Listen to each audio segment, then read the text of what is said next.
Assalamualaikum warahmatullahi wabarakatuh. Teman-teman, balik lagi di channel SDT Mebel, channel referensi bagi para tukang. Ya, kali ini kita akan lanjutin ngebahas sebuah produk dari brand Vril yang udah kita bahas kemarin untuk impact drivernya ya. Dan kali ini adalah gerinda cordless-nya. Nah, untuk gerinda cordless-nya sendiri bisa dikatakan ini tuh menarik ya, karena harganya tergolong murah ya, di harga 860.000. Kita itu udah mendapatkan satu unit gerinda cordless plus 2 buah baterai 60Ah. Mantap nggak tuh?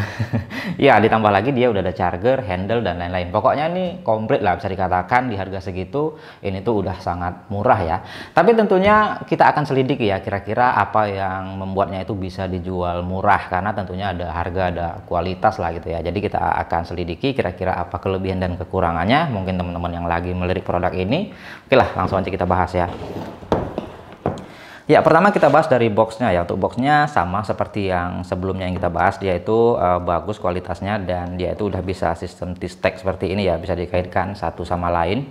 Lalu di sini ada tipenya ya, tipenya PAG 2100, dan di sini tulisannya Vril seperti itu. Dan kita langsung cek aja kelengkapan-kelengkapannya. Ya, seperti ini ya. Yang pertama kita itu mendapatkan ini tuh manual booknya, seperti ini aja, simple. Dan kita singkirkan dulu. Ya, dan di sini kita bisa lihat ya, ada 2 unit baterai. Untuk baterainya sendiri di sini katanya 60 ampere hour, 20 volt. Ya, apakah benar? Tentunya mesti kita cek dulu nanti ya. Dan ya, untuk pinnya dia beda dengan yang impact driver yang kita review kemarin, yang menggunakan pin LXT ya. Ini dia beda sendiri.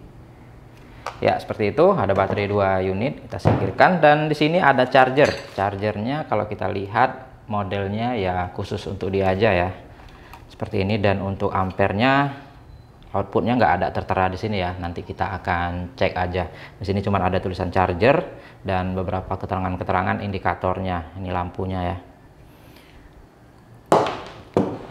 Ya, selanjutnya di sini ada blade guard. Blade guardnya ini kualitasnya standar, nggak bisa dibilang tebel sekali dan nggak bisa dibilang tipis juga. Udah memenuhi standar lah kalau saya bilang. Dan ya, selanjutnya di sini kita lihat ini ada kunci. Kuncinya lumayan tebal, bagus. Ya, selanjutnya kalau kita perhatikan di sini kita mendapatkan handle nih ya, lumayan. Kita udah dikasih handle walaupun kualitasnya ya bisa dibilang seadanya ya. Ini tuh plastik kering gitu, enteng. Tapi ya syukur ada daripada nggak ada. Dan ya, ini satu lagi baterainya kita singkirkan. Dan terakhir nih kita lihat untuk unit utamanya seperti ini. Ya, untuk boxnya ini saya singkirkan dulu ya.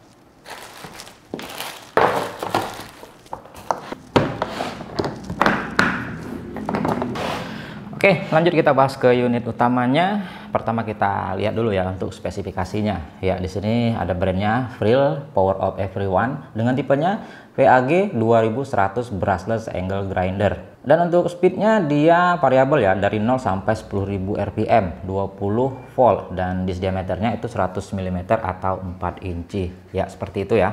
Nah, untuk desainnya sendiri bisa dikatakan ya bisa dibilang udah keren ya. Ini tuh yang kita bahas kemarin ya, warnanya itu mirip-mirip seperti Milwaukee versi KW-nya. Dan ya, dari bentuk sih kalau kita perhatikan udah umum setara gerinda-gerinda ya, berkelas lah. Kalau dari desain saya rasa ini tuh udah mantap, no komplain ya. Warna merah menyala seperti itu. Ya, namun sepertinya ini kalau saya bandingkan ya dengan gerinda pada umumnya, ini agak kecil loh gerindanya. Bodinya itu kecil ya. Ini kalau saya bandingkan dengan yang punya Inco ya, ini tuh gerinda standar. Nah, teman-teman bisa bandingkan ya untuk bodinya. Ya, kalau untuk handle sih memang enak yang kecil ya, karena lebih ngegrip aja gitu kalau digenggam. Tapi kalau untuk bodi motornya sih sepertinya untuk urusan brushless ini dia semakin gede, pendek, dia akan semakin bertenaga ya. Kalau untuk yang Vril ini bisa dibilang dia cukup kecil, jauh dibandingkan gerinda standar. Tapi ya untuk urusan tenaga tetap nanti harus kita uji dulu ya. Kira-kira apakah sudah memenuhi standar untuk kerja normal atau tidak. Nah, selanjutnya kalau kita bahas untuk build quality-nya ya. Kalau saya bilang sih di harga segitu untuk build quality-nya ini tuh udah oke sih, udah mantap. Ya dari switch on off-nya aja berasa ini tuh solid ya, nggak oblak seperti gerinda-gerinda murah pada umumnya. Nah lalu dari plastik-plastiknya kalau kita lihat ya, ini tuh ya lumayan oke ya. Dia dari finishingnya cukup rapi dan ya kesan kokohnya dapet.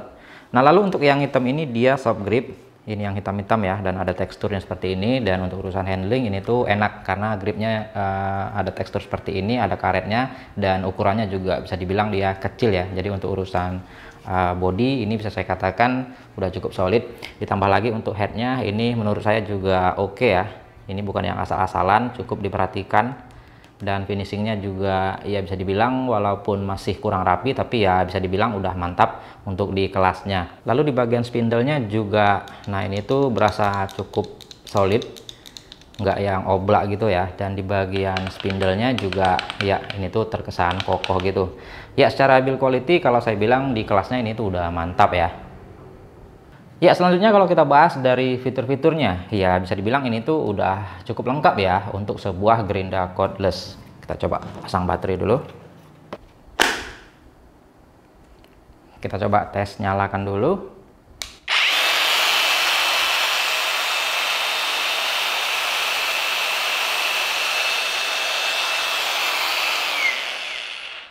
Ya di sini bisa kita lihat ya, 51 tadi itu adalah kapasitas baterainya. Dia kalau dimatikan dia naik lagi menjadi 64. Kalau saya nyalakan,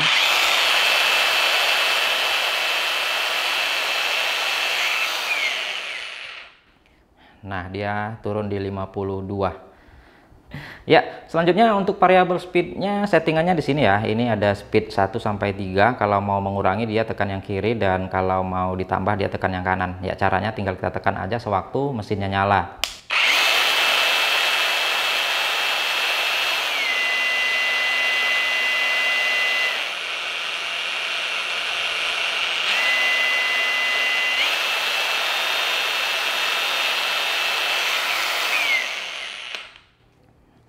Ya seperti itu ya untuk fitur-fitur variable speednya. Untuk indikator dia cuma ada di bodi sini, tidak ada di baterainya. Dan ya untuk fitur selanjutnya standar aja ya, ini biasa switchnya on off nya di samping, dan di bagian depan cuma ada spindle lock. Dan ya untuk fitur-fitur seperti itu aja ya, bisa dibilang ya udah cukup lengkap lah. Nah sekarang kita akan lanjutkan untuk pembuktian hal yang bikin kita penasaran tadi ya, yaitu adalah baterainya yang di sini tertera katanya 60Ah. Apakah benar? Sekaligus kita akan cek untuk output chargernya. Ya untuk output chargernya pas nih ya, kita coba tes berapa inputnya, karena di sini tadi tertera untuk kapasitas baterainya itu di 50%. 50% itu adalah saat yang tepat untuk mengecek arus input ataupun output charger ya, karena di situ dia rentangnya normal.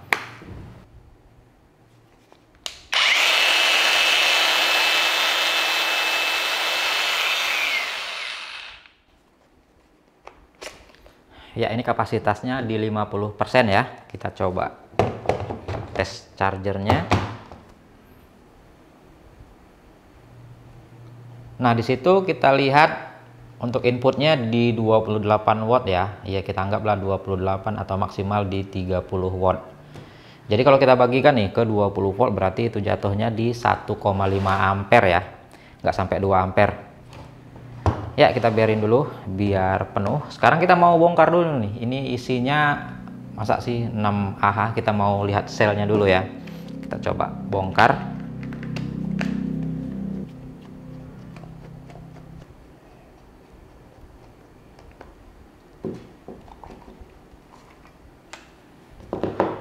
Ya seperti ini ya. Untuk BMS-nya bagus. Ini bukan yang murah meriah punya yang pakai kabel ya. Jadi dia ini udah tersolder semua di sini. Biasanya lebih awet dari guncangan, dan MOSFET-nya di sini yang 3, seharusnya tenaganya kuat. Tapi nanti kita coba juga. Dan yang mau kita buktikan adalah selnya berapa mAh per selnya. Seharusnya kalau di sini 6Ah, dia itu harusnya 3000 mAh ya per selnya. Tapi di sini ya kita dibohongin lagi. Di sini tertera 2000 mAh tulisannya. Itu artinya dikalikan 2 ini hanya 4000 mAh atau 4Ah. Nah ini masih dari tulisan ya, kita belum cek juga apakah ini beneran 4Ah. Nanti kita tes juga dari lama pengisian chargernya ya. kira-kira apakah ini tuh beneran 4AH. Ya kalau ininya juga nggak real udah gawat lah ya. Ya ini saya bungkus kembali.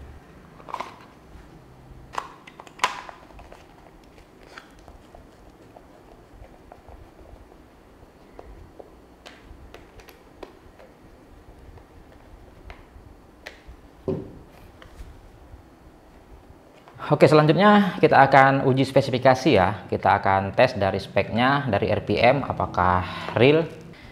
Dan untuk baterainya di sini udah bisa kita lihat ya, ini udah hijau, itu artinya udah penuh. Kalau dia penuh, berapa sih kapasitas yang tertera di sini? Kita coba cek ya.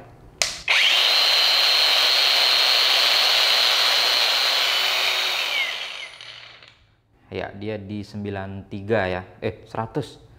100 pun kalau dia lagi di off kan. Kalau lagi di on kan dia di 93. Ya, kita cek RPM-nya dari mulai speed 1 sampai speed 3 ya. Kita tes dari speed paling tingginya dulu nih, apakah benar sampai di 10.000? Kalau benar ini tuh mantap sekali karena Gerinda cordless ya setinggi-tingginya paling 9.000 ya. Kita coba tes.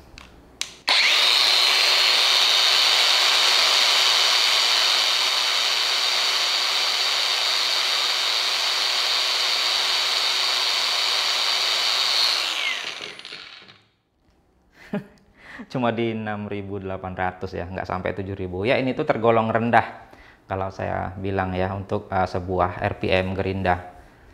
Ya tadi speed 3 ya, kita coba speed 2 dan speed 1-nya.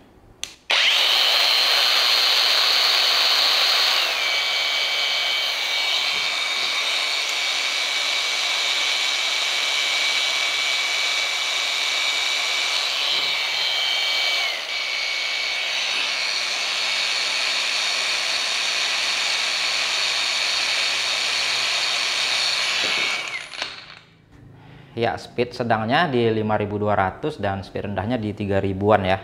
Seperti itu. Ya, oke lah ya. Sekarang langsung aja akan kita uji bagaimana feel-nya, performance-nya, apakah layak dipakai untuk kerja serius atau cuma untuk main-main aja. Ya, langsung aja kita tes.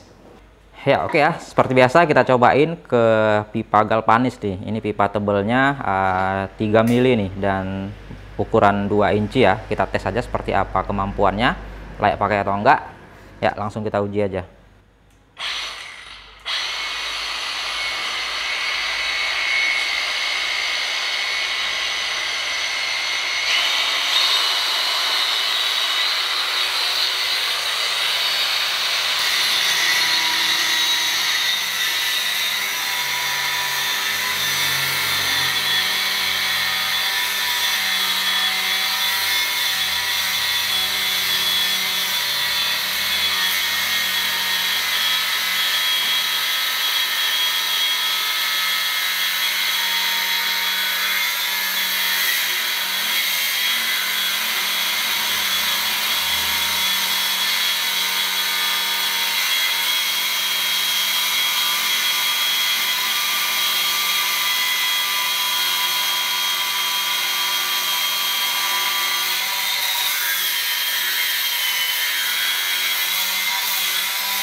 Ya oke ya, jadi di sini kita udah berhasil memotong 1, 2, 3, 4, 5, 6, 7, 8, 9, 10 potongan. Dan ya, untuk baterainya bisa dibilang tergolong awet ya. Itu tadi kita lihat di monitor pas kerja itu sisa 50% lagi. Kita lihat kalau tanpa kerja.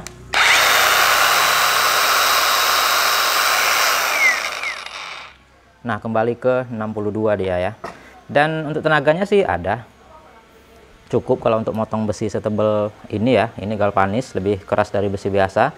Dan untuk suhunya juga masih tergolong aman sekali, tidak ada tanda-tanda mau overheat. Nah, di sini tertera 36, 34 di motornya,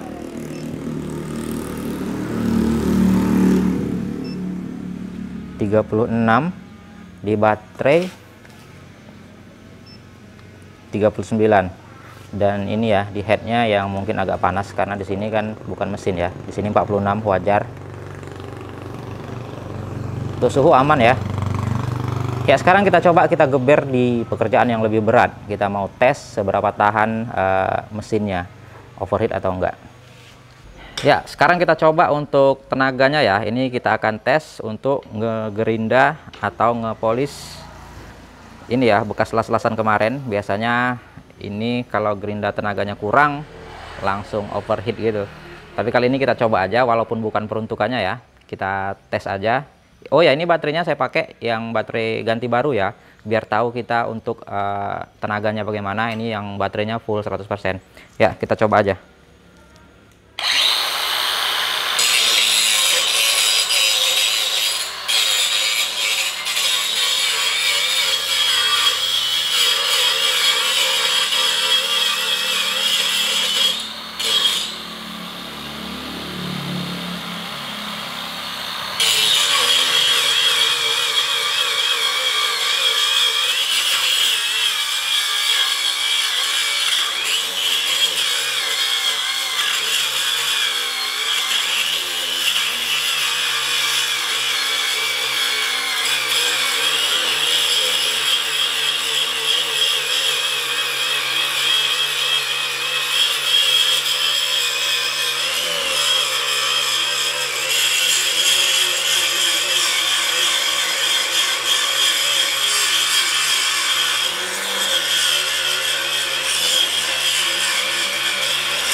Ya, dia mati ya kalau overload.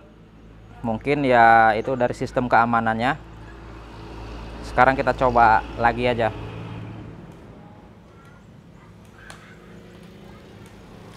Ya, ternyata nggak mau nyala lagi ya. Mungkin copot baterai dulu.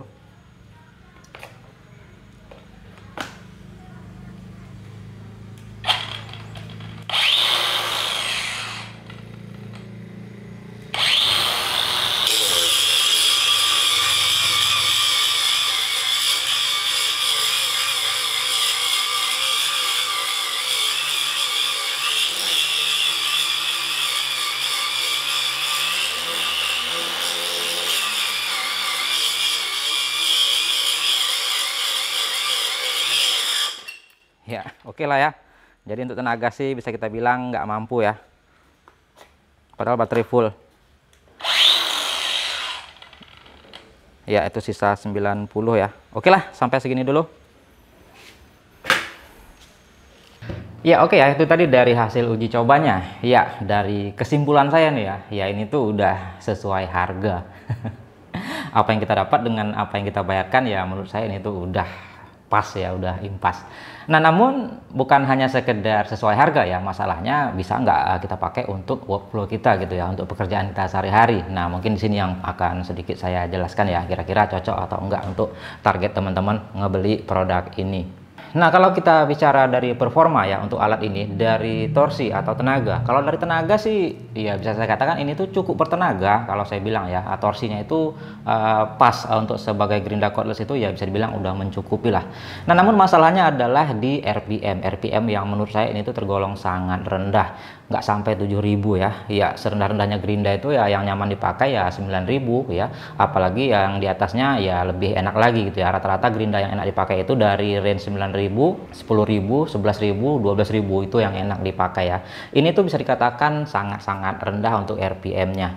Ya bisa sih bisa buat motong, tapi ya teman-teman bisa nilai sendiri tadi ya untuk motong satu pipa galvanis saja itu aduh ngantuk ya motongnya lama sekali. Coba teman-teman ulang lagi dari awal tadi yang nggak saya cepetin. Untuk motong satu pipa aja itu bisa dibilang lama sekali ya.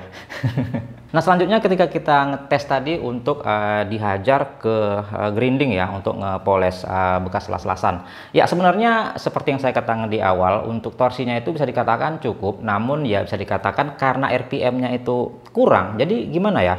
Ibaratnya gini, momentumnya itu nggak ngebantu gitu. Misalkan gini ya, mungkin teman-teman kurang paham. Misalkan tangan kita keras nih ya, pukulannya sama-sama keras. Yang satu kita mukulnya itu perlahan, dengan bisa dikatakan ini ibaratnya RPM lah. Kita nonjok orang nih, tentunya ya bisa dibilang nggak sakit ya, tapi coba kita tambahkan momentumnya dengan RPM yang kenceng tadi. Nah, itu bisa dikatakan pasti akan lebih mukul gitu ya. Nah, disitulah kekurangannya menurut saya, tenaganya cukup tapi RPM-nya kurang. Sehingga efeknya apa? Yang pertama, satu momentumnya kurang, yang kedua kestabilannya itu kurang. Jadi karena putarannya itu kurang, jadi dia bisa dikatakan kurang balance ya, kurang balance, kurang stabil gitu. Jadi gitu kita tekan, dia akan lari ke sana kemari seperti mau lompat gitu. Beda gerinda yang RPM-nya cukup, dia akan lebih stabil. Gitu kita tekan, dia akan lebih stabil, tidak akan lari ke sana kemari. Itu tadi kita lihat ya, dia itu agak mau gerak-gerak ke sana kemari gitu. Nah, di situ menurut saya kekurangannya. Nah, selanjutnya kalau kita bahas dari kelengkapan-kelengkapannya nih ya, yang dimana untuk baterainya sendiri yang ya jelas udah ketahuan ya, itu tadi katanya 6Ah tapi ternyata kita cek isinya cuma 4Ah, berarti bohong. Nah, namun setelah saya tes ya, saya cas dengan charger yang 1,5 ampere bawaannya tadi, ternyata 4Ah-nya ya bisa dikatakan real, udah sesuai dengan apa yang di dalam. Jadi kualitas 4Ah-nya juga ini bisa dikatakan kualitas yang bagus punya. Beda dengan yang impact drivernya kemarin yang Pril juga, itu katanya 4Ah tapi nggak sampai 4Ah. Ini dalamnya 4Ah, kita tes beneran 4Ah ya. Ya, untuk pengecasan tadi memakan waktu 3 jam. Kalau kita kalikan 1,5 ampere kali 3 jam itu di 4,5 ampere. Tapi kan dia nggak konstan di 1,5 ampere ya. Biasanya dia di awal-awal sama mau penuh itu di ampernya akan menurun. Makanya bisa saya simpulkan ya 4,5 ampere itu lebih kurang lah, lebih tepatnya 4 ampere isinya ya. Jadi isinya bener 4 ampere tapi tulisannya itu salah. 6Ah-nya itu salah ya, itu yang kesalahan yang pertama. Lalu yang kedua ya kekurangannya lagi menurut saya di chargernya itu cuma 1,5 ampere. 1,5 ampere itu untuk mengecas baterai 4Ah lama sekali ya, bisa 4 jam. Sorry, bisa 3 jam kalau kita kalikan ya. Ya seharusnya bikin yang 2 ampere lah ya. 2 ampere dia bisa memakan waktu 2 jam.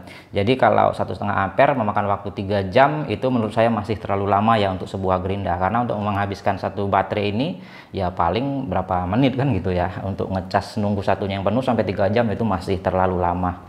Ya minimal 2 ampere lah kalau untuk mau kerja, untuk ya kerja yang nggak terlalu ngoyo ya. Serius tapi nggak terlalu ngoyo itu 2 ampere bisa. Nah, jadi itu ya lebih kurangnya kenapa gerinda ini bisa dikatakan murah. Ya dari tampilan ini tampangnya oke, sangar, dari boxnya oke, tapi kalau ditanya peruntukannya untuk apa, kalau saya pribadi ya, kalau untuk kerja serius ini tuh belum memenuhi syarat ya untuk saya pribadi. Tapi kalau sekedar punya aja, untuk yang kerjaannya itu bukan job ya, ya mungkin sekedar ada aja untuk di rumah, ya ini tuh udah sangat oke sih kalau menurut saya di harga segitu ya. Tapi kalau untuk proyek, untuk job ya bisa dikatakan ya motong sebuah besi aja nanti bisa lama sekali nunggunya. nggak terkejar ya waktunya. Jadi itu sih lebih kurangnya ya yang bisa saya sampaikan tentang produk ini. Ya semoga bisa menjadi gambaran buat teman-teman yang lagi melirik produk ini. Semoga video ini bermanfaat.